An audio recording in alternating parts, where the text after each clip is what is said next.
right, so thank you all for joining us for the Getting Started with Online and Hybrid Teaching workshop. Joining us today is Dr. DocDoc Whaley. He is an assistant professor in residence and the lab coordinator for the Anatomy and Physiology courses, and he's from the Department of Kinesiology and Nutritional Sciences. He's going to discuss the key considerations when teaching online and hybrid classes and how to teach these types of classes effectively. And with that, I'll hand it over to Dr. DocDoc to get us started. Perfect. Before I continue on, I just want to say I truly feel honored to be here. I will share that I've been teaching at UNLV for 4 years. I've been teaching colleges, various different places for 12 years. And one of the things I appreciate is when somebody is eager to learn something. And so the fact that you selected to be here really says a lot. I appreciate that. What I'm going to do is I'm going to share my screen, go through several things that I've got prepared for you. The downside is, as of now, I can no longer see you. So feel free to use that chat or unmute yourself and put any questions in here. Before I keep going, and one of the things I've learned to ask over the last couple of years, before I keep going, can you hear me and see my screen? Yes. Perfect, perfect. So I've got several things loaded up for us here. First off is just that DocDoc thing is so weird. And I'll just tell you that I'm one of the few people, I'm the only person I've ever met in person to have 2 doctorate degrees. And it was one of my good friends about 6 years ago who said, heck, you're not Doc, you're DocDoc. And it just stuck ever since then.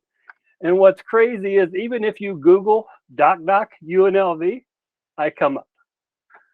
And something I'm really, really proud of. If I put in, or if you go to UNLV, I'm on the college's homepage right there.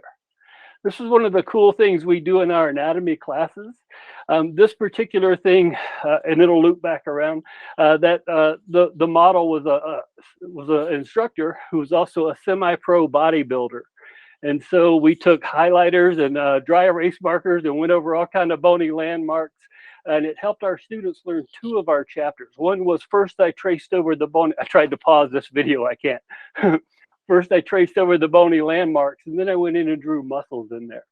So I'm just really proud of what we do at UNLV. I want to show you several tools that I've used over the last since COVID. One of the, a term I've learned from students is that this is a flex, but one of my flexes is since COVID, 2.4 million minutes of my videos have been watched by UNLV students. So I'm really, really proud of that. And not only are we recording this live session, one of the things I did this morning is I put together a little 20-minute video. I've still got to go through the manual closed caption, and we'll talk about that in a moment. But we'll be able to share this as well as the actual recording from the video. I'm going to go through several things with you. And my advice is just try to take this in. Don't worry about capturing lots of notes. But I want to tell you about my teaching style. And I'll just tell you that when I tried to Google this, I couldn't find much things on it. It's just something that I made. I don't want to say I made up, but it's just what I learned and what I practice. I believe that teaching is a reiterative process. And that's because most teachers teach the same course over and over throughout their career. And reiterative literally means to repeat an action. So if we're doing reiterative teaching and have this approach, then we can build in some procedures. And that's going to help not only me, but my course improve and be refined. And literally what this creates is so that every semester is an opportunity to build a content library and also refine existing materials. So I use this approach. I currently teach Kin 223 and Kin 224. And these are really tough classes, right? Anatomy and physiology. And right now we have somewhere around 800 students. I'll share with you that before COVID, we were up close to 1,000 students a semester. And it's the students who's really guided these improvements in this reiterative teaching that I'm going to share with you. And it's the students who say, hey, we feel involved. with our learning process. And students are telling us that they feel supported and guided and engaged, right? I mean, these are just huge, huge goals. So the downside is this is how reiterative teaching feels.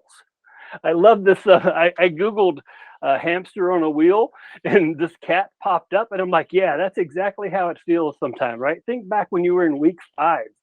Gosh, seems like forever ago, but just what, 7 weeks ago, and how in the cycle you were, and you're like, oh, I'm never going to get through here. And now we're at week 12 and or week 13, we still got 3 weeks to go. So this is how it feels. But this is how it actually works. Every cycle, every time we teach the same class, it gives us a chance to refine what we do. This really trippy stairwell here, right? But every time we go around the circle, we're getting deeper and deeper. We're getting closer toward a goal. And I love this quote up here by T.S. Eliot about the idea that we're never going to stop exploring. And at the end of our exploring, we arrive where we started, but we know the place for the first time. That is reiterative teaching. Think about the first time you teach a class versus the 4th time you teach a class and how you've gotten a deeper appreciation. And maybe you're able to help students look ahead when you're in chapter 2 and really plan an idea that's going to help them understand a chapter 5 concept.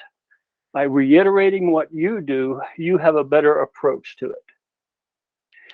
This gives us some really great products, right? I'm a big fan of what's the benefit of this?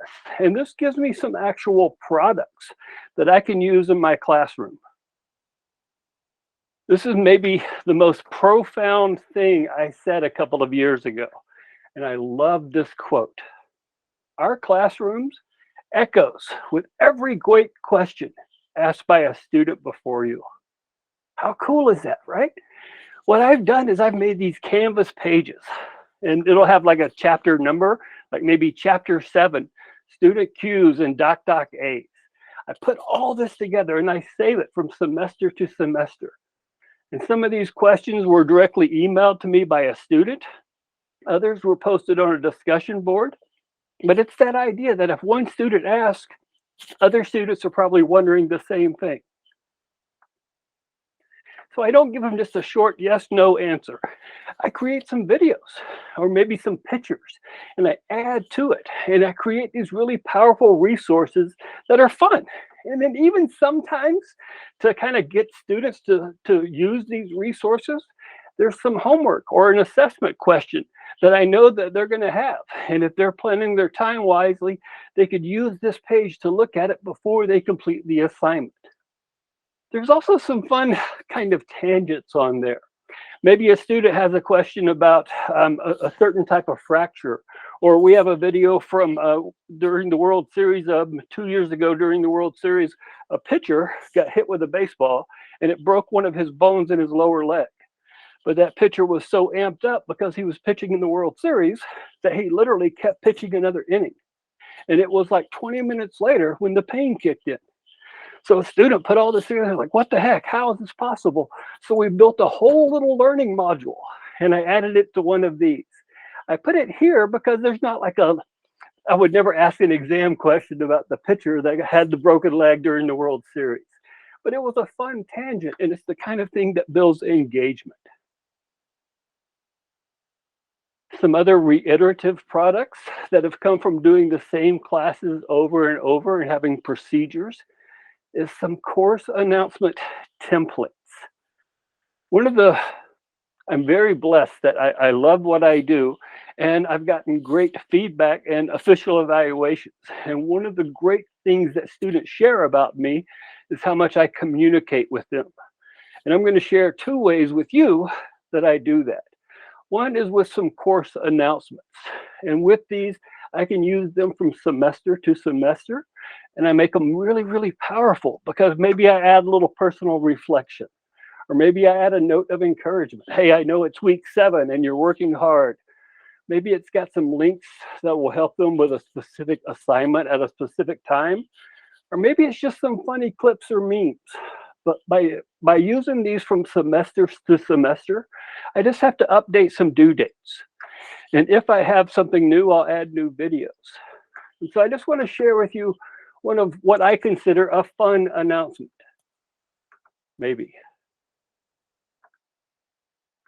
So every student gets this right before exam 3. I don't know if you're going to be able to hear this.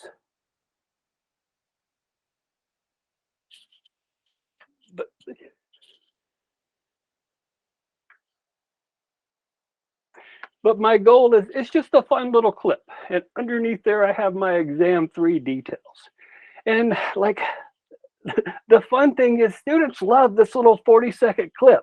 It's like 3 loops of him hitting a hole-in-one and celebrating this really great celebration. But everything underneath here, it's just reused from semester to semester. Why? Because my exam 3 is always 50 questions. And my exam 3 always covers these 3 chapters, right? And it always has these same number of points. And students always need this, and they always need these links. Only thing I adapt from semester to semester is this last portion, and I copy and paste the due dates. But by doing that, and I just want to share with you, if I use these 3 dots in Canvas, I could copy 2, and then you could copy that to your next semester, like the spring semester shelves just opened up in Canvas, so I could copy that to Canvas. When I do that, it allows me to build all of these great announcements. And trust me, I did not write all of these announcements this semester, but by doing this and then copy them from term to term, it's how I built up this library. And then you'll look, I'll see, I still have 2 more announcements that will be coming out. And then just to show you here, this one is set for 2025. And it's because I never want this one to be used, but it's still good information. Maybe I want to go back and refine that. But all of these at the beginning of the semester, or at least most of these, were already there. Why? Because it's the same stuff I did before. So these announcements are a reiterative product. Every semester, I'm able to carry them over. Okay. Let's talk for a little bit about what is this asynchronous word we've heard so many times. And if we break it down, literally take it all the way to its Latin roots. In anatomy, we'll take things back to either Latin or Greek language. A means without, and synchronous means with synchronicity. So literally, asynchronous means without synchronicity. Or we could put it a little bit different. In other words, anything is asynchronous if it happens at 2 distinct times. The note that you left yourself and walked away, then you came back, even to yourself, that was asynchronous. You read the note at a different time than when you wrote it. So the opposite of asynchronous is a conversation. Whether it's on the phone, Skype, or Zoom, or whatever we're doing, right? If we're having a conversation and we're actively exchanging ideas, that is synchronous. But later on, if I'm recalling things, something I said or something you said, or I'm thinking about the meaning, what do they mean by that? Or I'm reviewing my notes, some notes I actually took. All of this stuff would be asynchronous. So one thing I would like to ask everyone here that's live, I would like us to come up with 4 examples of some asynchronous communication or asynchronous education that you have experienced. Anybody want to unmute yourself and tell us about something you've seen asynchronously? Sure. One of the professors that I have, they keep the whole class in like discussion mode. So every assignment is a discussion.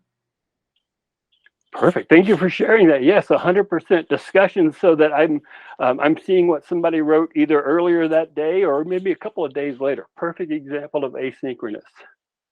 Anybody have another one? I've seen web recordings that you can see at later times. Perfect.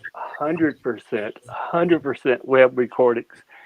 Okay, what I'm going to actually do is we'll change. Instead of trying to pull teeth, it's totally fine. What I want to do is show you some unique examples of asynchronous learning that I came up with. Asynchronous learning is all around us, and it's so much more common than we think about. But every road sign is asynchronous, whether it's a speed limit or construction ahead or telling you I-15 exit half a mile, any of that. That sign was built a long time ago, and you look at it when you're there, specifically when you need that information. So it's amazing, but every road sign is asynchronous communication. Cooking instructions, right? Whether it's my microwave dinner and I'm trying to see how many minutes to nuke it before I stir this and then remicrowave it, or whether we're doing a big meal. Those instructions are printed, or maybe they're online and I'm using a tablet. But anything with the word instruction with it is probably asynchronous. Whoa, this one's crazy, huh? Every piece of art ever created is asynchronous. It was made at one point and you saw it at another time. How amazing is that? That museums are nothing but collections of asynchronous information. Unless I may be a little older than you, but back in my day, Bob Ross was on the TV and he was painting little happy trees and all of this stuff. But even when I was watching Bob Ross, it was pre-recorded. So that was asynchronous. But how amazing, whether it's a painting or a sculpture, whatever it is, if it's already been created and you're seeing it, it's asynchronous. Every Google result, right? It's not somebody answering your question. It's automated. It's some type of AI. And all of that has already been entered. So every Google search, yay, online shopping. Today happens to be, what's the term, Cyber Monday. Everything with Cyber Monday is asynchronous. You're not talking to a live person. You're ordering it online. And you're looking at information that's already been entered. A couple of more. Yeah, just like we were talking about with the lecture videos, all videos, every movie, every movie ever made, every TV show is asynchronous. Every video on YouTube and all the TikTok videos, all of that is asynchronous. I do know that there's a thing called live, and like there's a TikTok lives where a person is live streaming, and we could say that live streaming would be synchronous, but all the videos are asynchronous. How crazy is it to think about crossword puzzles and word jumbles? I mean, think of the millions of hours people have spent on those two things. Both of those are asynchronous. I'm just using this picture to kind of cover up some of the other answers until we get to them. Dictionary and encyclopedia, whether it's a paper or an electronic version, definitely asynchronous. All right, but here's the big thing.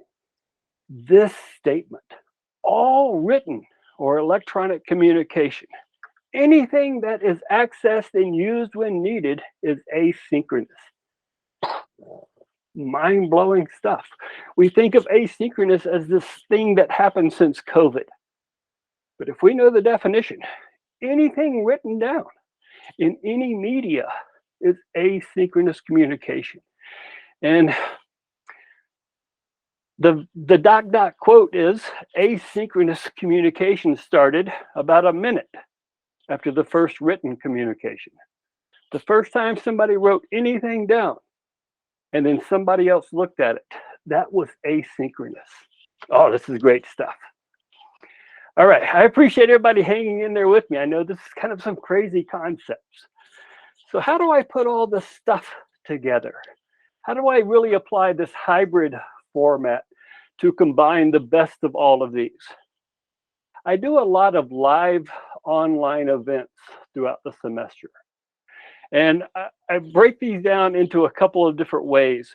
But when I'm doing anything live, my goal is always to get students together. And so we have a shared Google Calendar, and all the students can see it. And in there would be links that anybody can join. So this is in all of our Canvas shells, and it talks about what we call tutoring. We combine everybody's office hours into one access. We combine everybody's office hours into one location, and then any student can go to any instructor's office hours. So they have this link. Literally, this is a live calendar, and I've got loaded up tomorrow at 1 o'clock. I'll have a DocDoc live where I just talk about finishing the semester, but a few other things. Each one of these, like this one here, is an in-person office hour tomorrow from 10 to 11:30. And because we're using this Google Calendar, it lets us plan things out well in advance so we can figure out when things are going to end and when they're not. All the students have access to it. I put screenshots, literally showing them how to do what I just showed you, how to get to this.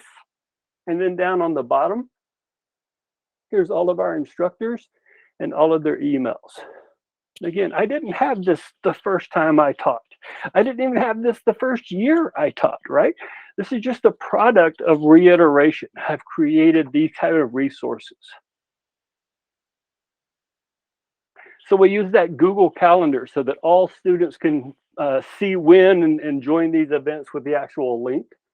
When I'm doing a live session, I try to make it engaging, and I try to ask questions. And sometimes we have really meaningful exchanges during these live sessions. Unfortunately, some of our students, maybe they're living with a family member with diabetes, right? Or somebody with cardiovascular disease or trauma, those kinds of things. And a student wants to ask those questions. So during these live sessions, sometimes we really get some personal experiences. Now, all of these live sessions are recorded, just like this meeting we're going through with Google Meets. And I'll share the reason I use Google Meets instead of Zoom or anything else, because Google works so well with all of the UNLV products. It's easy to bring things from a Google Meet and put it into a Canvas shell because of because of our Google-based email. Anyway, so everything is recorded through Google Meets, and I'm the only one that gets the video. Then I'm going to edit that video, and I'm going to delete out all of the stuff that made it really personal, because I don't want to share student names or faces, or I don't even want to share a student's comment about diabetes. So I've learned in my video is I always try to repeat the question. That way I can edit it and remove the student completely, but save the information. Also, I've learned to try to remove specific dates.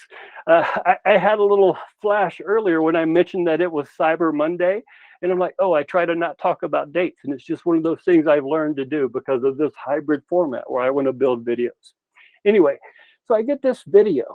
That's a really focused resource. It covers some key information.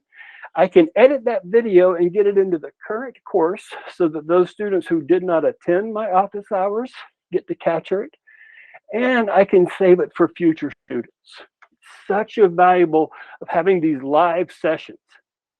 And what that does is it helps me to grow what I call our course library. So our course library has lots of, some are videos, some are links to other things. The two main categories of my videos, I have like the lecture videos.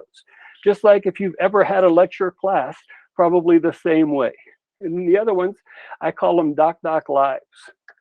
So I have this growing collection. And when I'm planning out my semester, I plan what I'm going to cover in my DocDoc Lives. I figure out the specific items that are needed.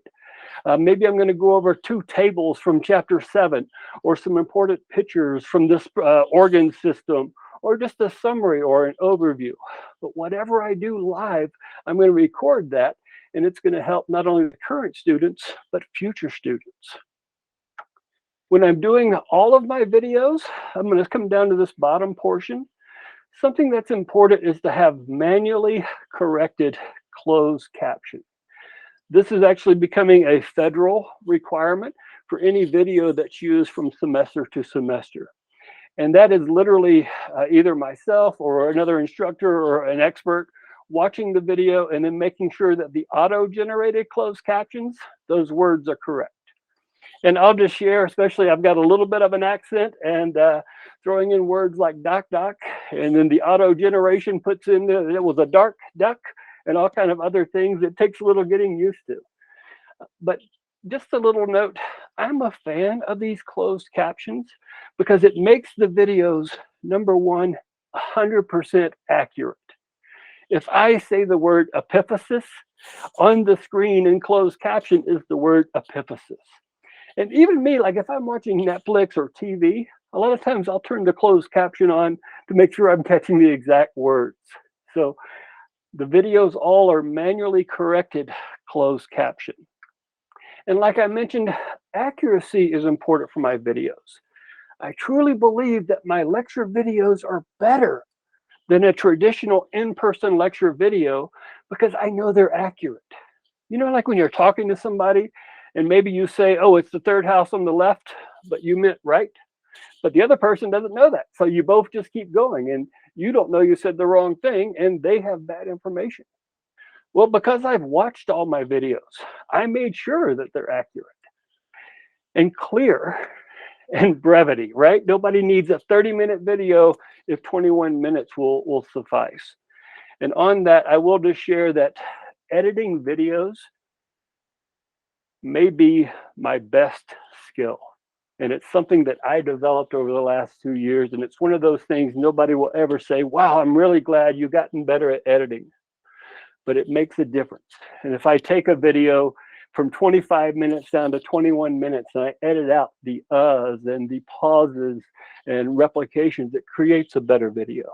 And the only way to build that skill is to do it. So the lecture videos are like the traditional lecture videos that you've seen.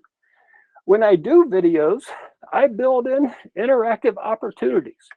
Literally, I have students, if I'm talking about a lecture, I want them to answer me out loud. And so I'll say, okay, pop quiz, name 2 muscles that flex the shoulder. And then I'll be silent for a few seconds. And then I'll give them maybe the big one on the chest. Can you remember that one? And the other one here on the front of the arm. And I'm trying to guide them to pectoralis major or different muscles. So you can still make a video interactive. I mean, think about Sesame Street and all of those kid shows, everything that a kid talks to a screen. It can still be very interactive. The other type of videos I make I call them DocDoc Live. And these DocDoc Lives, again, it's a product of this reiterative style. It's something I can keep using. It's something I can use to keep building my library. During the DocDoc Lives, instead of using the PowerPoints and the slides that came from the publisher, I actually use my textbook and I show students what I highlighted and maybe any notes I've added to my book. And I go over the key information. Again, it's still going to be trying to keep it as interactive. And during these, I'm going to remove student names and faces. So this is what we get, all right? This is the product. These are screenshots that literally are coming from our fall, it probably says it at the top, fall 22, Kin 223. And over on the left side, here is part of one of my office hours. So I did part of the chapter, the first part of the chapter, 6.1. And with this one, I'm sharing my textbook so students can see what I highlighted, and I use different colors to kind of group some ideas together. And there's like me on the side there. And during this particular one of the other instructors joined me, so they actually took notes. So how valuable is this that here's a video a student can watch? They could turn on closed, oh, I'm doing a picture, I can't start the video. They could turn on closed caption and the words would pop up here for them. Plus they could copy and paste these notes that one of the other instructors took while I was doing this live. Over on the right side, here's the exact same chapter, only in the traditional lecture format. So everything in this video is also in this video. And on the lecture page is where they could download the PowerPoint with the slides that I'm using. And then there's another file that comes from the publisher that has all of the pictures within that chapter. So when I'm doing these things, my goal is to make them fun and engaging. Okay. We're not going to watch the whole video. I'm going to make sure we're muted out. But I just want to show you when I'm doing my videos, I try to make them fun and engaging. And so I'm going to use things to try to get some ideas across. In this particular part, we're talking about structures on top of a cell called cilia. And cilia are like little fingers or like little arms, so that when I cough or clear my throat, they can push things up or down my throat or a few other places. but these are arms that push things. And so I don't know if you know Family Guy or any of those little inflatable arm things, but I just put this picture in. Why? Because maybe a student, when they hear the word cilia, will remember my silly picture here. And they're going to remember, oh yeah, cilia are the little arms that he showed us. Another couple of minutes here, I'm talking about the urinary bladder. And so what a great description of the urinary bladder, going from whether it's empty or full, but just using this little GIF here, and I'll stop that so we don't have any flashing lights there. But anything like that to make our videos more exciting or more engaging, it's going to make the students, number one, it's going to make the students watch the video. And also it will make them watch the videos longer to completion. So here are two more screenshots from my current course. And again, it's reiterative. I did not have all of this organized 2 years ago. But what I've gathered now is in my Canvas shell, I have a module called resources. And this overview, it's literally just a bunch of Q&A from students over the past 2 years. And then we have some discussion boards. Another great discussion board that we've started in a year ago, fall of 21. And this was just one of those things that I tried and it's gone well. So now every semester half point, week 9, a new discussion board opens up that says, basically, tell us about your dream job. Tell us about your goals. And students have been so eager to share those things. And again, it's just one of those reiterative things. It worked once, so we keep doing it. Other things I've completed are just resources students commonly need. Hey, here's how to get a computer from UNLV if you don't have one. Here's that tutoring schedule page I showed you with the calendar on it. Some rules about our meeting. This page here I'll share with you in just a second. I made it this semester, just a couple of 7 weeks ago, and it's such a powerful page and resource. I'm so glad that I'm going to be able to use that from now on. Teaching this style does take some planning ahead, and so I prepare my schedule all the way the semester in advance. Right now, I'm looking at setting all of my spring semester office hours. That way, when a student starts week 1, they'll know all of my office hours, and maybe they want to adjust their schedule so they can attend. A couple of other things down here. I really like this resource. Brenna was an instructor who actually graduated. She has her master's degree and she's moved on, but she made this great resource like how to study anatomy, but she came from a student approach. And Brenna is very laid back, and she even talked about like soft skills, like time management. And it's just so powerful that I wanted to keep it. These other ones are links that go to our publisher, so that a student, I put these several places, but hopefully if a student has tech issues, they can find a way to get a hold of tech support. These last two are kind of odd. And I always tell students I don't recommend this. During each lecture, I'll have a specific PowerPoint like we saw for chapter 6. But some students want to print everything out during week 1. And so in this resource, here's one page with all of the lecture PowerPoints. And here's one page with all of the books' learning objectives. I tell them it would be better. You can't see it, but at the top over here, right above here would be the chapter 5 learning objectives. And that's where I recommend students get it. But some students know I want to print out the whole thing week 1. Perfect, there's your resource. This right side would be an active portion, something students are using. And so in our lectures, we really have 3 assignments for each chapter. There's a small 3-point assignment for reading the textbook and answering some questions, a 4-point homework, and then a 10-point, a little bit larger assessment. This is like a quiz. And so I keep the assignments all the way on the left.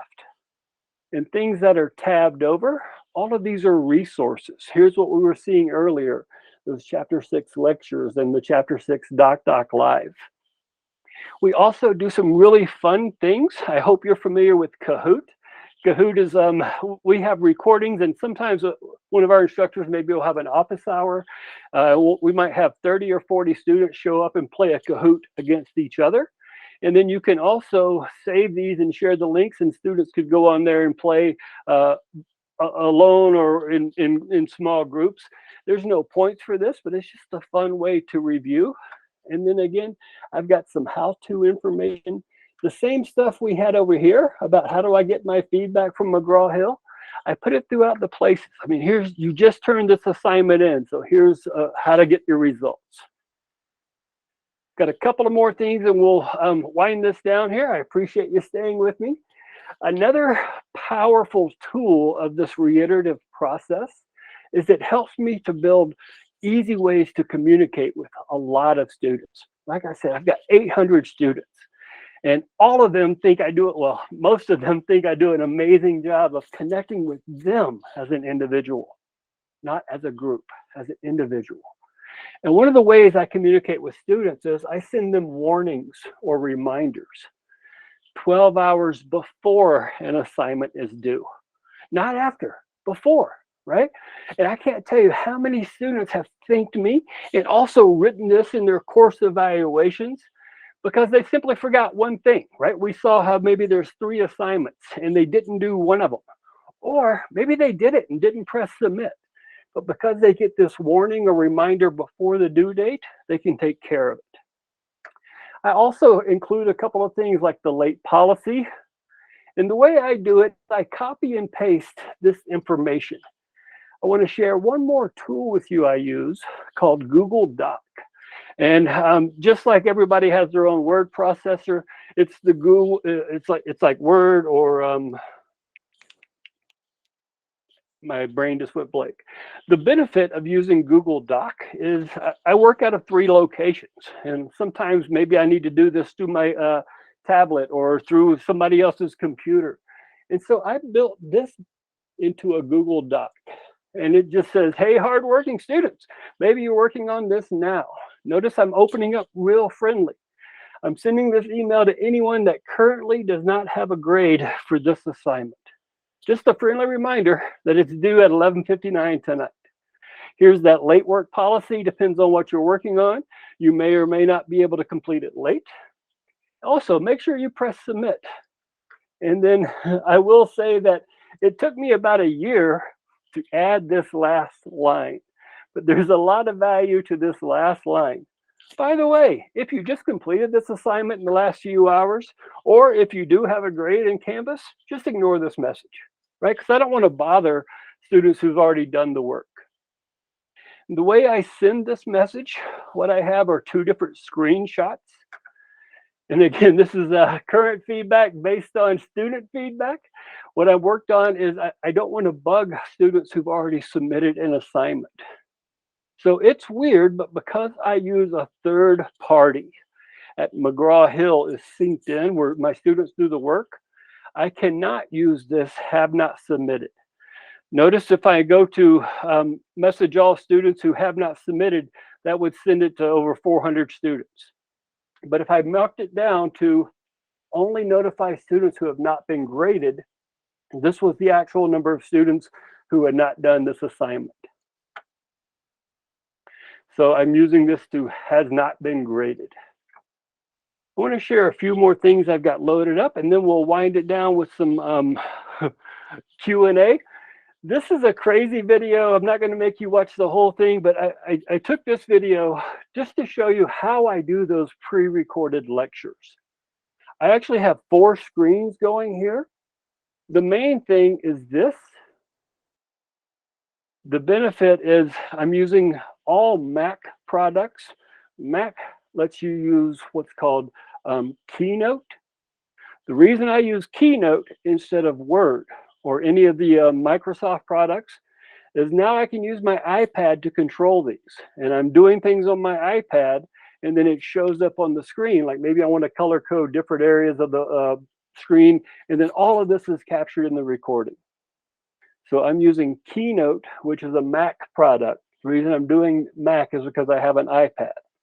Something else I share with you is I have 2 monitors, and I have this monitor set up so I can see my current slide and the next slide.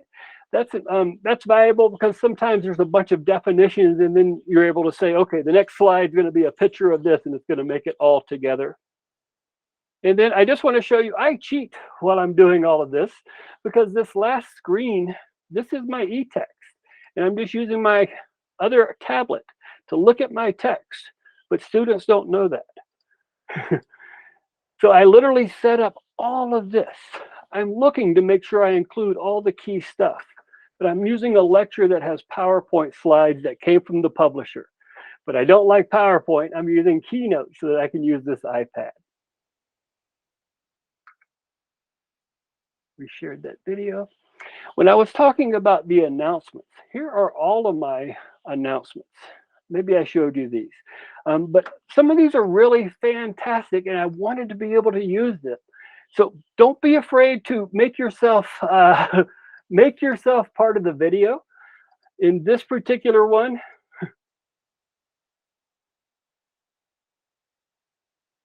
some of the best feedback from this 90-second video talking about how does cellular respiration and glycolysis work.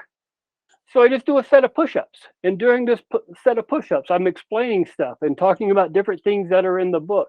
But it's so funny, students have talked about, I can't tell you how many students have counted my push-ups and talked about that one crazy video where I'm in the gym doing push-ups. But it's okay to make yourself entertaining, make yourself engage the students. This last thing I want to share here, or one of the last things, this is that page I showed you. I just made it this semester. I called it a student strategy. And I took the video just like we're doing now. It was during one of my live sessions. And so I was using, I should have shared with you, all of this that I'm using, they're called Google Jamboards. And the powerful thing about Google Jamboards is you can keep adding to them. So I have one set up for almost every chapter in the book. And then you can copy and paste pictures and put them into here. This is everything I've been doing for this. I like Google Jamboard. And then I also like this really cool little laser feature I've been using on here.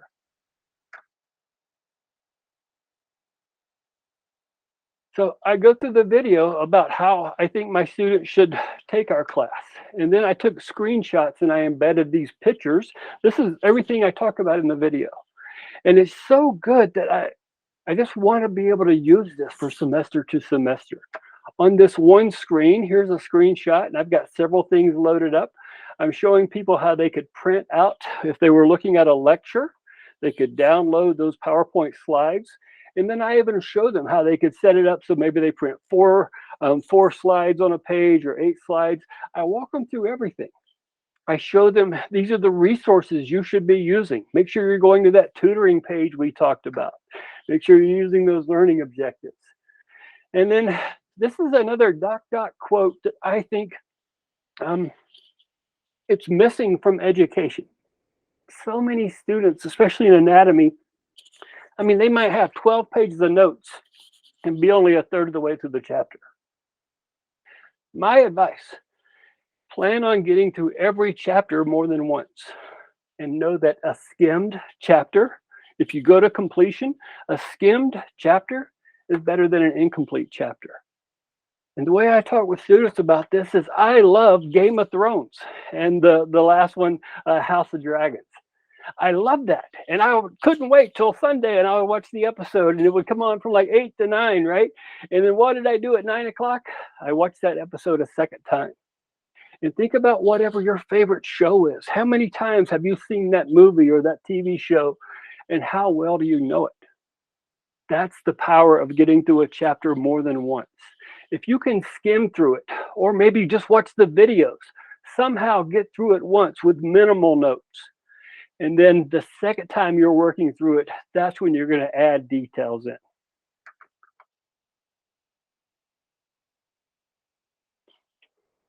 In that resources page I was showing you, I understand that many students are not familiar with electronic, like e-education, right? And they don't know how to do different things and even maybe even how to check their email. So we do some really basic videos. I like to have different instructors present things just so students are getting some different voices. But here's our instructor. We always put how long the video is in the in the title. And here's just going over how a current student would be able to get their feedback after they completed one of our assignments. And here's a video of me showing the exact same thing, only a little faster. And then here's a link to a video from McGraw-Hill showing you how to do that. And then here we saw that there were links with how to report tech issues. But again, I put those right in here. My goal is to have this information where the students are going to be looking at it. I also showed you under the resources where I listed out all of my schedule for the semester. And again, this was available, I don't remember when the semester started, but before 8:30, this was in there before the first student logged into Canvas, so that they could know, hey, on 9/13, DocDoc has a exam 1 prep. I want to make sure I can attend that. If not, I know that he's going to record it and I can watch it later. And then underneath here, again, that same live calendar we were looking at that students could access. Right in here, this is the live. You can see all the tutoring we have, and then here's my office hour tomorrow. Let me make sure I have everything. I covered everything. This was just another example of one of the lecture pages. The newest thing I've added, and again, it's reiteration. Every time it's like, hey, that's a good thing. One of my students asked for a PDF version. And so what I'm trying to do now, and I just made these particular lectures for chapter 14 this semester, is I included the PowerPoint, which is the exact slides I'm showing, as well as I just export it as a PDF. And that's easier, especially some people have screen readers. And then again, here's the pictures from the textbook with unlabeled. So maybe they want to look at a picture of a spinal cord but doesn't have everything labeled and see what they can do. I appreciate the uniqueness of teaching online. And it's interesting that I've never driven myself by stats or feedback. But one of the downsides of online teaching is the isolation. And this is the last thing I'm going to talk about, then wind this up. Even with, I'm looking in the last 7 days, basically 12,000 minutes students have watched this.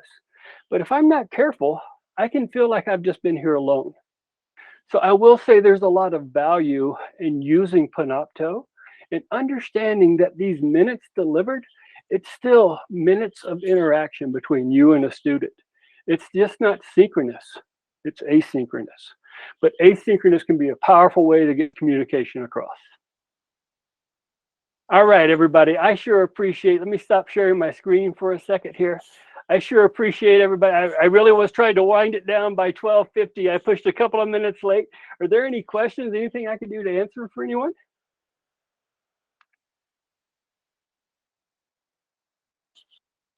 Again, I appreciate everyone. I know Monday after a holiday is a tough time.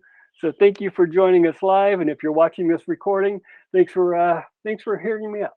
I hope everybody has a great rest of the day here. I'm going to stay around for the next couple of minutes if anybody has any questions for me. All right. Thank you all for joining us today. And then another huge thank you to Dr. Whaley for your expertise and time. You're welcome. Have a great rest of the day. Thanks, everyone.